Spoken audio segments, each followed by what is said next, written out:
Baik. Assalamualaikum warahmatullahi wabarakatuh. Innal hamdalillah nahmaduhu wa nasta'inuhu wa nastaghfiruh wa na'udzu billahi min shururi anfusina wa sayyiati a'malina may yahdihillahu fala mudhillalah wa may yudlil fala hadiyalah. Asyhadu an la ilaha illallah wahdahu la syarikalah wa asyhadu anna Muhammadan 'abduhu wa rasuluh amma ba'd. Kepada yang terhormat Bapak Urfan Hilmi selaku dosen pengampu mata kuliah agama Islam, dan juga kepada para penonton yang telah mengklik video ini.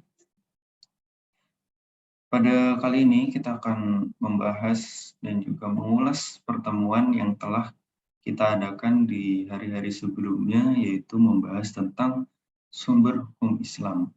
Sebelumnya, perkenalkan saya untuk memperkenalkan diri terlebih dahulu. Kenalkan, nama saya Muhammad Baron Fatullah.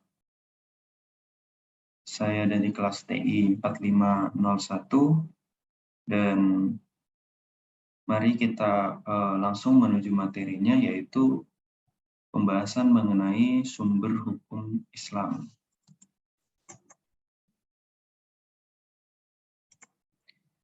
Sebelum kita memasuki kepada apa saja sumber hukum dari Islam, kita di sini perlu kita ketahui terlebih dahulu, yaitu pengertian hukum Islam menurut para ulama dan juga para ahli. Yang pertama, saya mengutip dan juga saya mengambil dari Abdul Ghani Abdullah.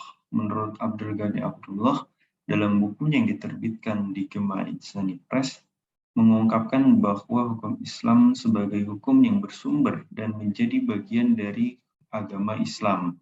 Ia pun juga menyebutkan bahwa konsepsi hukum Islam sebagai dasar dan juga kerangka hukum yang ditetapkan oleh Allah. Hukum Islam menurut Abdul Ghani Abdullah tidak hanya mengatur antara manusia dengan Tuhan saja, tapi juga mengatur antara hubungan antara manusia dengan sama manusianya, atau juga mengatur antara hubungan manusia dengan alam semesta. Karena tidak kita pungkiri bahwa kita hidup di dunia ini berdampingan dengan makhluk-makhluk lainnya, dan juga kita sebagai makhluknya Allah wajib patuh dan juga tunduk terhadap peraturan-peraturannya Allah. Yang kedua, yaitu menurut Eva Iriani, hukum Islam menurut Eva Iriani adalah syariat Islam yang berisi sistem kaidah-kaidah yang disandarkan pada wahyu Allah Subhanahu wa Ta'ala, sunnah Rasul yang mengenai tingkah laku orang yang sudah dapat dibebani kewajiban yang diakui dan diyakini, yang mengikat semua pemeluknya. Itu tadi pengertian hukum Islam menurut ulama dan juga ahli. Kemudian kita masuk ke materi intinya, yaitu sumber dari hukum Islam itu sendiri. Sumber dari hukum Islam ada tiga, yaitu yang pertama Al-Quran, yang kedua Al-Hadis, dan juga Ijtihad. Al-Quran dan juga Al-Hadis merupakan pedoman inti dari agama Islam dan juga dari para kaum muslimin. Oke, yang pertama kita masuk kepada pembahasan mengenai Al-Quran.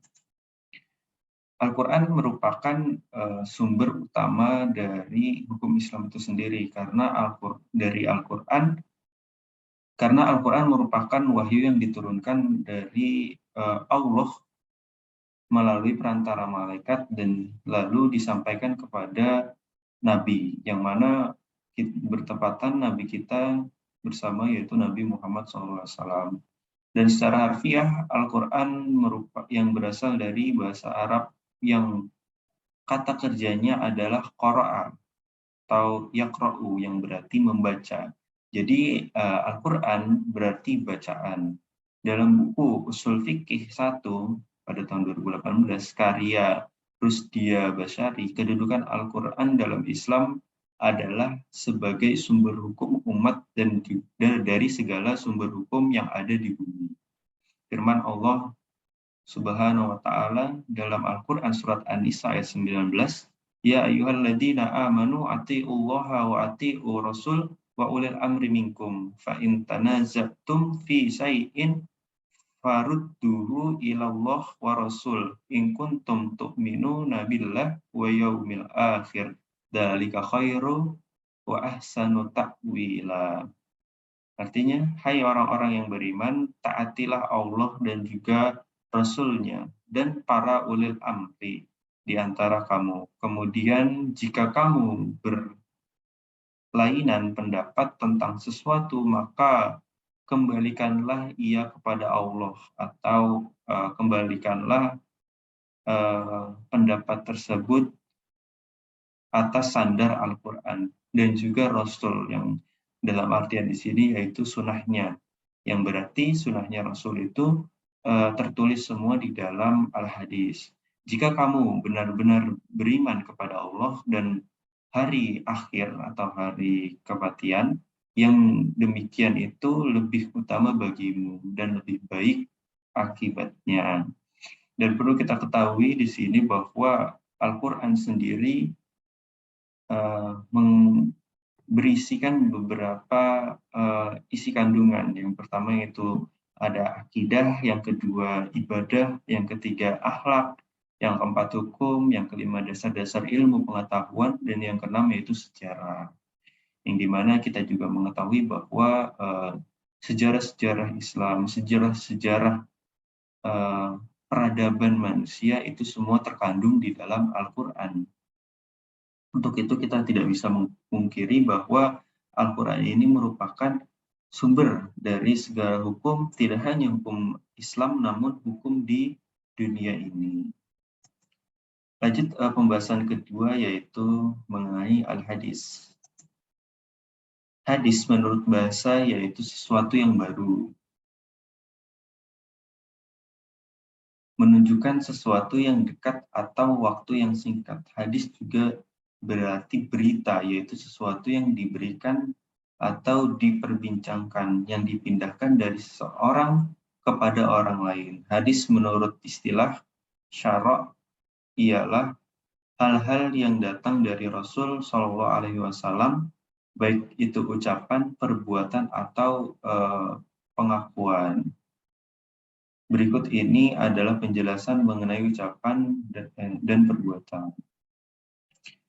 Hadis sendiri juga mengandung selain ucapan, perbuatan, namun juga apa yang ingin dilakukan Rasul di kemudian hari atau di kemudian tahun. Walaupun saat itu Rasul tidak melakukannya atau Rasul tidak menjumpainya, seperti puasa yang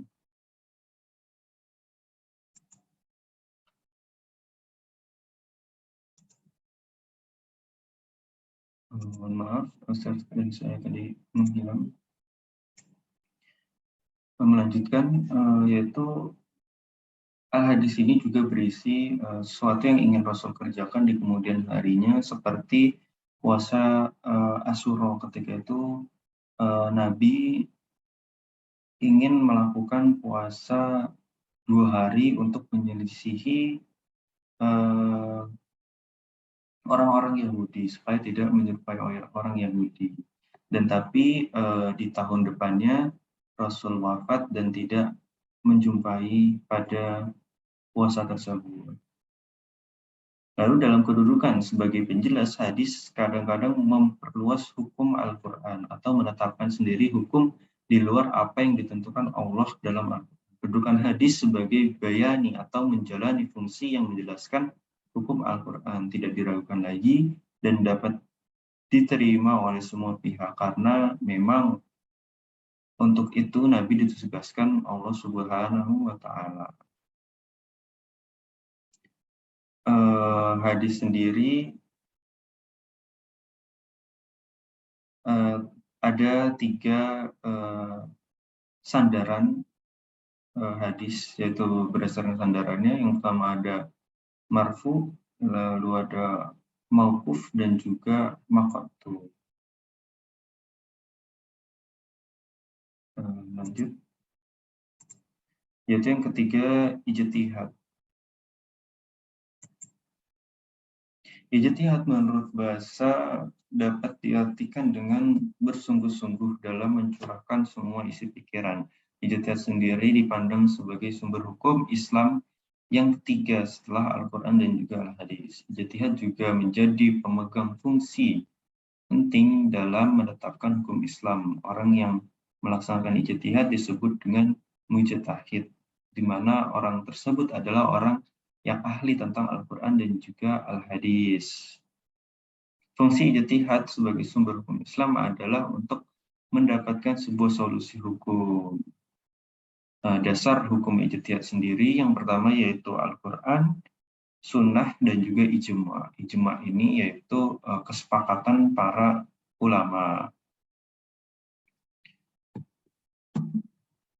Dan di sini sebelum diakhiri ada sebuah hadis yang dimana untuk meyakinkan kita, yaitu taraktu fikum amrayni lan tadillu ma tamassaktum bihima kitabillahi wa sunnatir rasul.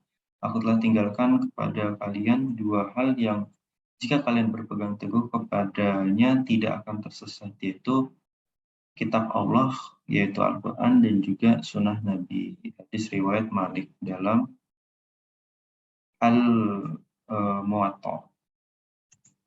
Baik, sekian penjelasan tentang sumber hukum Islam dari saya. Semoga bisa dimengerti dan juga bisa diterima. Jika ada kesalahan-kesalahan dari penjelasan saya, silakan, dan juga koreksi, silakan dibenarkan di kolom komentar. Dan itu sedikit dari saya. Jika ada salahnya, saya mohon maaf yang sebesar-besarnya. Wassalamualaikum warahmatullahi wabarakatuh.